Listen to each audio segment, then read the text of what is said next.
Having entered my street, I slowed down and drove more carefully. The city council has still not fixed the dangerous pothole in the middle of the road, despite my weekly phone calls and letters. Our street was at the bottom of a steep hill, which caused cars to drive onto it at an unacceptably high speed, and I was worried that one day there would be an accident. Apparently, it wasn't worthy of attention since I never received any response other than, "We're working on it."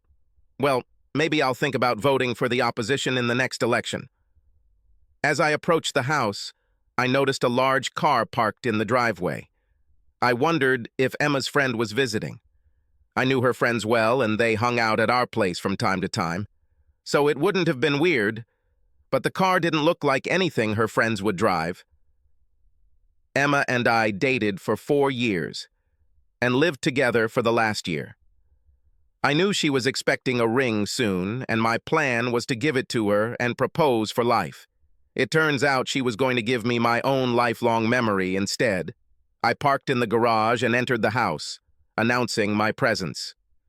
"Honey, I'm back from work." She was sitting in the living room on the sofa with a man I had never seen before. I had a really bad feeling about this, but I decided to give her a chance to talk before I got angry. I didn't know we had a guest. "Who is this, Emma?" "Welcome home, dear. Mark, this is Donovan. I think we need to talk." My fears confirmed, I tried to remain calm about the situation, knowing that I would gain nothing by being violent. "What is there to talk about? You know how this looks, and I really hope I'm completely wrong about this, and instead you both have a wonderful explanation." "Well, you see, we've been dating for a long time, and I really want to marry you and grow old together. But I'd like to explore a few things before we settle down for good. I don't want to get to 60 and regret everything I didn't do, so I want to get it out of my head while I'm still young and single. I've been dating Donovan for a while, and I don't want to keep doing this behind your back. I thought it would be fair to let you know. I want to propose to you so that we can all be happy. Don't you think it would be nice to open up our relationship?" "Open a relationship? Honestly? What's fair about this, Emma? It's just a bunch of crap. I hope you don't take it that way. You understand that by agreeing to this, you will be free to meet other women. But I trust you enough to know that you will come back to me. I won't pretend to like it, but for a relationship to be successful, both partners have to play by the same rules. So I can't deny you what I want for myself. Give us a chance and you will see how much stronger we will become as a result. Even if you're not completely convinced, I'm sure that in a few months you'll see this as just a nice little shake-up in our relationship."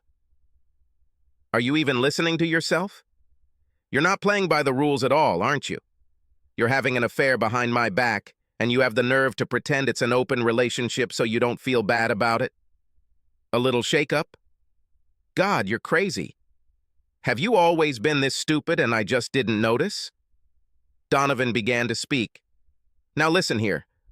No, shut the hell up. This only concerns her and me. And I've had enough. Both of you get out of my house right now.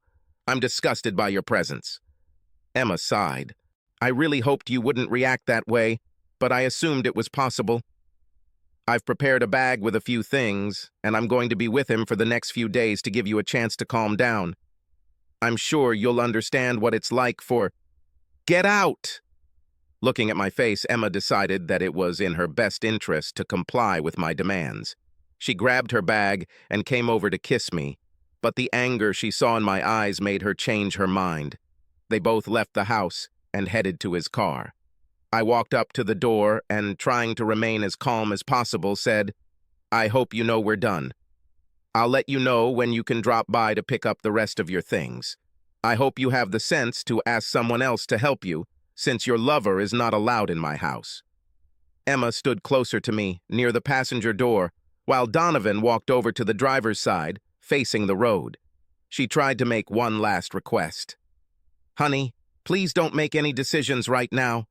I know you're upset and I'm sorry to be the reason for this, but I'm sure this will make us stronger in the long run. I'll give you a few days before we talk and—" Her words were interrupted by the loud sounds of an engine running at full power. We watched as a red sports car drove down a hill at a very high speed, well above the speed limit. The deafening sounds made conversation impossible, so Emma fell silent, waiting for the car to pass by.